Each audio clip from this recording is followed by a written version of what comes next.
I'm Quentin Cooper, and by chance or by choice, you have stumbled on the penultimate of these six-part Imagining the Future interviews, which are part of the Scottish Institute for Enterprise's Festival of Innovation.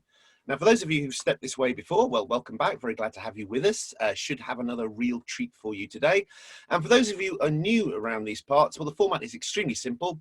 We have found somebody we think will be inspirational, innovational, and we're going to have an innovation conversation with them. It'll last about 20-25 minutes. Then we're going to have time for your questions and comments, of which I hope there will be many, and then we'll hand over to you for them. Okay, so our theory is we will benefit from their insights, their hindsight, their foresight, and it'll be all right on the nights. This week, it is my great pleasure to be joined through the ether by Rebecca Pick, founder and CEO of Pick Protection. So Rebecca, welcome. And where are you joining us from today? Thank you very much, Quentin. Delighted to be here. I'm joining you from North Yorkshire today. Marvellous. And that's where you hail from, is it? It is indeed, although I've been living in Glasgow for the last 8 years. Right, so you'll spot this, listeners, or viewers, I should say. There's an interestingly hybrid West Coast North Yorkshire accent going on there. Now, and what is it we're tearing you away from? What would you actually be normally doing in this lockdown world today?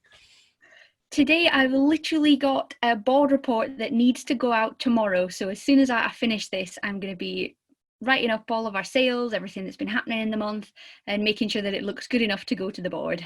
Right, we might come back to you when you're bored later, but we should probably start by being clear about Pick Protection. What is it you're protecting who from? So Pick Protection is now an employee protection company. So we provide solutions for employees that work alone or work in dangerous situations. So it could be like a housing officer that goes to somebody's premises. It could be a taxi driver that's working alone. There's a whole host of employees, and every 9 minutes in the UK, an employee is attacked whilst working alone. So is it mostly the physical? I mean, because obviously there's lots of different kinds of dangers. You can be in a toxic work environment. You can be dealing with hazardous chemicals. You can have a boss who pushes you to work ridiculous hours, and you can have, physical assaults. These are all dangers of different kinds. Mm-hmm. Yeah, I mean, we help with definitely the physical side if there's a threat of attack, or even medical side of it. If you're, you could have a stroke, you could have a heart attack. We will help protect and get you the right response that you need. So through different technology, applications, hardware devices, wearable devices, you press a button, we can get the police there, we can record all the dialogue, we can do proactive safety things to make sure that you're okay at certain points in the day, all about making sure people are completely safe. And it's worth saying you're doing pretty well at this. You made it onto the Sunday Times 100 Maserati list of top innovators and disruptors for last year, I think. Yeah, that was incredible to be recognised. It was one of the top 100 most innovative and disruptive companies in the UK. And I think that is because our approach of keeping employees safe is really different. When we started, we looked at the market and we said to health and safety managers, what do you like? What do you not like? What's your challenges? And we thought, right, we know now everything that's wrong with this. How can we fix it? And we've taken their feedback and created what they actually wanted. Which is a very important and recurring point, is taking account of what the customer actually wants rather than what you might think the customer might want. Absolutely. Right. Now, immediately, I suppose we want to get onto what your exact basis, because I mean, I work alone most of the time. I'm a journalist. Am I the kind of person you're after as a potential client? If you think that you need some extra protection for peace of mind to keep yourself safe, then absolutely. In terms of our sort of standard customer, we do a lot with local authorities, as I said, housing officers, social workers, and it's companies that have got a duty of care to their staff, which is anybody. This is a cunningly double-edged question, or at least semi-cunningly, in that what I'm saying is, I'd imagine a lot of people like me are in that position, and maybe we could do with that, but it never crosses our mind. It's not like you're a dentist and people will come to you if they've got a toothache. People might have needs that you can help fulfill, might have problems that you can help deal with, but it might not even cross their mind that you even exist as a service. How do you find those people? To be honest, we've been laser focused in our approach of who is our customer and who do we want to target. And those people generally are local authorities, housing officers, charities, and they will know about this. Like, they have a legal responsibility to do something about it, so that absolutely makes it a lot easier. And then it's just building the case of, well, you know about it, but why would you work with pick protection instead? Right. So he's not necessarily, although it's about helping the individuals, it's not the individuals who'll probably be your first point of contact. It'll be the organization they work for. Okay, let's wind it back, and we kind of know where you're at now, or nearly where you're at now. Let's sort of talk a little bit about how you got there. Now, do you remember when you first thought, I want to run a, well, actually, no, even better. Which came first, wanting to run a company or this idea about protecting people? So never in a million years did I think I would start a business. I knew I loved business, but didn't think I was the type of person that would start one, that would run one. And it all came from an idea I had when I was at uni. An unfortunate incident. A girl was attacked. She was my neighbour. She was taking her bin out to the bin shed late at night, and there was a guy hiding in there. He dragged her in. She was shouting and screaming, and she heard people walking past, and nobody stopped to help. Right. So that made me think, we should all have something on us all the time that we know if we activate, we will get a response. And at first I thought, well, what can I get to protect me, my flatmates? Looked at what was on the market, and there's those alarms where you pull a pin and they make a noise. But thought, if nobody's there to hear it, or like those people, if people just walk past, they don't care, they're useless. And so I had an idea of, what if we could have an alarm that was linked to a center where somebody would actually know that you need help and make sure that you get that help to your GPS location. And that was the idea. I didn't think, I'm going to start a company, I'm going to make a living off this. It was, I think there's a real gap in the market for a product like this. But almost even before that, you're just reacting to a situation in your immediate environment, and you maybe even start off just thinking, if you'd have gone online and found exactly what you were looking for there, and you could have bought it for $15.99, you might have just done that. But instead, it's like, hang on, this doesn't exist, and somebody needs to do something. I'm somebody. I'm going to do something. Yep, absolutely. And it was very much that, and taking it kind of step by step. So doing the market research, and then figuring out, well, from a technology perspective, how would that work? And it's those sort of three circles, like, is it technically feasible? Is it commercially viable? Is it desirable by more than just me that wants it? Started ticking those boxes and thinking, actually, to bring this to market, I'm going to have to set up a company as a byproduct of the whole thing. But that's a major shift, because you're going from kind of proof of concept of a possible design to try and come up with something, and thinking in terms of, I am going to try and develop a device, to try and develop a device that it will be part of what is offered by a company that will take this bigger view. That's quite a major shift. Yeah, it was. And I think going through Strathclyde University was really, really good. And I'm sure all the other universities offer just as much support, and reaching out to like the Scottish Institute for Enterprise, other organisations that you've got an idea of what you want to create, but creating a company could be really foreign. But reaching out to all the different organisations that can help you, they do help you with like a template business plan.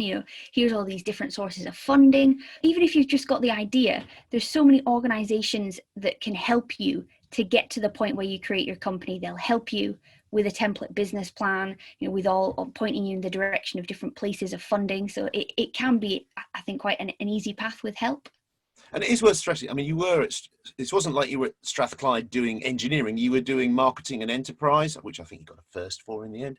And you went on to MIT to do entrepreneurship and enterprise there as well. So you were thinking along these lines. It's just that, as you said, at this early stage, you had difficulty envisaging yourself as being the person at the pinnacle of a company. Yeah, absolutely. I thought I wanted to go into a marketing job, a cushy marketing job, because I don't think I had the self-confidence or the belief that I wanted to do it. I knew I loved business, but just didn't think it would happen. But actually, as I say, between the university, all the support organisations, there's so much help out there. Anybody can do it. As long as you've got an idea of what you want to achieve, it's so possible. Yeah, and that's the hardest part, isn't it? It's not limiting yourself by thinking, oh, if this was a good idea, somebody would have had this already. Surely something else is out there. It's going, no, I mean, I don't do entrepreneurship, but I wrote a book once simply because I wanted to buy that book and nobody had written it. So I had to write it myself. Still available from all good bookstores. Now, So you get to this stage and you begin to, the next stage presumably is you've got to get some funding. How did you go about that? Do you know, it was really not as difficult as it sounds to get the first bit of funding. And again, a big thank you comes from me to Scottish Institute for Enterprise, because they gave me my first £2,500, and that was through keeping an eye out on their social media. And I saw a competition saying, you know, for new ideas, and you know, enter this. And I did. I got the funding, and I think they still have similar competitions and funding available. And that £2,500 meant that I could get prototypes developed. I could work with a designer. I could have something tangible. But the biggest thing it did was, sorry, fly there, was credibility. It gave me, one, credibility in other people's eyes, because I've been given £2,500. Somebody thinks it's good. Yeah. But also for me personally, you know, getting that kind of confidence boost that I've been given £2,500. There's something in this. And then when you get the credibility and the kind of confidence going, I was then able to pitch for investment in front of investors and just say, no, I won this competition and this is my prototype. It all just kind of helps to build that momentum. And before I knew it, I had the funding I needed to you know, to give it a real shot. It's the classic case, isn't it? Is when, if nobody will touch you, nobody wants to be the first person to touch you, but you've got that first bit. A, it builds confidence in you. B, it builds your confidence in you. C, you've actually got something you can actually physically show them, rather than saying this is an idea in my head. And as soon as you've got something tangible, people respond more to that. Okay, so you began to build up, and I think you managed to raise, what was it, about £1 million in terms of investment fairly early on? Yeah, well, the first one was a £60,000 investment. Brilliant. And then from there, we've had a bit more. So we're just over 2 million now. Right.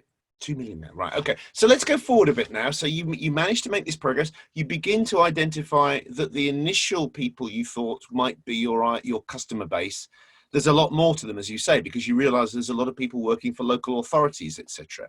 So is this a key point? Because a lot of people, when they get started on an idea, they are, to use your phrase, laser focused on going into a particular direction, and that is where they will go come hell or high water. But actually realizing you're going right past a nice wide open door that might take you somewhere else, somewhere better, it can be easy. It can be easy to not go through that door. And you've also got to persuade everybody else who's involved, hang on, we're not going there, we're going there. Absolutely. For me, this was the biggest lesson that I wish I'd learned sooner, is don't stick so laser focused to your initial idea, because chances are it's not right. It's so important that you test it with customers. And just because you want it and you think it's great doesn't mean everybody else is going to. And your friends and family might be really encouraging and say, that is fantastic. But really, until you've got somebody that you've never met that is willing to put money down for it, the idea is just not proven. And you just need to be really, really open to testing it and receiving feedback that's not what you want to hear. And for me, I initially had an idea of a wearable alarm that would clip on a bra strap under your clothes, so girls could wear it on a night out, and when they activate Boys it, less so, yes. absolutely. And I absolutely loved this alarm. This is what I got printed and prototyped, and I loved it, loved the design. I thought it was the best thing since sliced bread. And I spent a fortune on mold tooling to get the product actually developed. But now we don't sell that. That's not a thing, because even though it sounds great, it just wasn't going to sell well commercially. And if I'd have done more market research to start with, listened to the market sooner, I would have saved so much money, and we'd have been further ahead with the products that actually are doing well. As they say in the film business, kill your babies sometimes. You know, you have to kind of go, I love this, I've invested so much time in it, it means so much to me, it's the wrong thing, I'm going to move on here. Yep, absolutely. And I think it's not just me as well. I've been doing this for 6 years now, and the businesses that started out at the same time or around when I started out, all the ones that are doing well now have got totally different ideas. They might have the same kind of mission, core mission and vision, but it's a different product, or it works in a different way. And all the people that stayed so focused on, their initial idea, they're the ones that have flamed out. They haven't made it. But isn't there a balance to be struck here? Because inevitably, when you are working on any particular area, any particular thing, you get bogged down in details, and then something else comes along and it's bright and it's shiny, it's attractive, and you think, oh, let's go over there. You can't be kind of always bringing new ideas to the table, otherwise your board's going to go, hang on here, Rebecca. Absolutely. So we have this discussion at every single board meeting, because there is so much that we could do and with our technology. And every time I speak to a new customer, they're saying, well, I've got this problem. Can you help with that? And I'm like, yes, we can. We could definitely do this. Bringing it back to the board, saying, I want to do this, this, and this. And it's like, yes, we could do that. But if we do this over here for this customer, this over here for this customer, we've actually got a product that doesn't meet anybody's requirements fully. And it's such a fine line between kind of innovating and adapting, listening to customers, but yet also making sure you've got the focus on where it needs to be to do well. And for me, I think the right process that we did get to eventually was to pick a target market, really focus in on it. And I had a great example given to me at MIT of your target market, which was somebody saying, oh, my target market is teachers. My product is a homework marking software. And they said, right, well, it's teachers, but is that, university lecturers? Is it primary school? Is it high school? And they said, right, it's high school. Okay. Is it, your French teacher, your German teacher, your math teacher? Okay, well, it turns out that maths teachers and science teachers are more likely to take on new technology. So it's maths and science teachers. And the biggest requirement is, within the S1, S2 area. So they'd focus their market from its teachers to its this specific teacher. And in doing that, that's what we did. We said, right, it's health and safety managers of local authorities, nailed that persona, nailed what they wanted. We've now got a product that really meets their needs and can now start to bring in the extra functionality based on that. That is very interesting. Now bring us up to speed. So let's take us to the start of the year. Where was Pick Protection at? By the way, at what point did you think, I want my name in the title, by the way? Did you just think it's a good thing to have? Day one.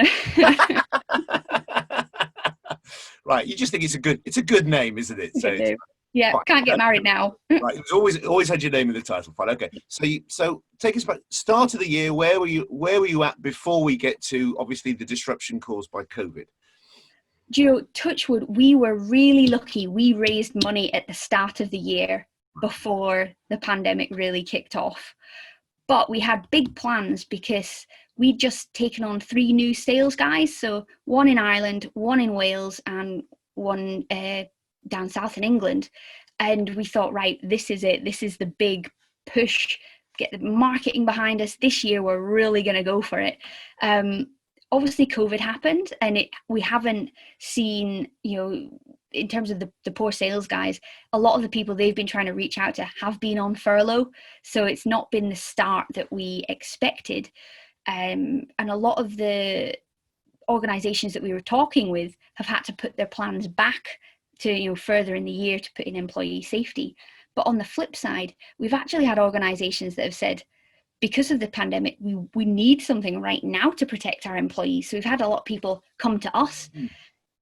So I have to say we've been one of the lucky businesses a part of this, that some things haven't gone to plan, but we've kind of more than made up for it. But we're also getting a kind of new breed of lone worker as well. So this is going to kind of change things, and they will have special needs as well. Absolutely. The health and safety executive released guidance clearly stating people that work from home are lone workers. You have to keep them safe and protected. So absolutely. So are you actually coming up with new stuff specifically for a post-COVID world? We have got quite a lot in the development roadmap, and some of it does kind of fit quite nicely in with COVID, some of it doesn't, and we're going to stick to what we said to customers we're going to provide. So yeah, I mean, there's definitely new opportunities, and you can see it across the different sectors now that there is a lot that we could be doing that we need to think about as well. But generally you think it's going to be not too disruptive as far as you're concerned? It might even possibly generate some new ideas for you? Yeah, I mean, I think, who knows really in terms of like budgets for employee protection. We've seen an uplift at the moment, but what's going to happen longer term, we don't know. What we do know though is that the requirement certainly isn't going to go away. As you say, it's going to grow. So we definitely need to just think about what else we can be doing, how else we can keep people safe. How broad can you get? I mean, you're focused on the UK, but can you go further afield? This is one of the things that I'm really excited about, which I put a paper to the board and I said it's slightly off target, but actually it's a cracking thing that we can do, which is travel risk management. So anywhere in the world, and this is from customer feedback that we've had, their employees travel, obviously not right now, but their employees travel. If an incident happens, if there's a terrorist attack, we can figure out in real time that that's happened and where that employee is, and alert the employee themselves, alert the organization, and make sure that they get the help that they need, all kind of automated, technology driven, which is really exciting.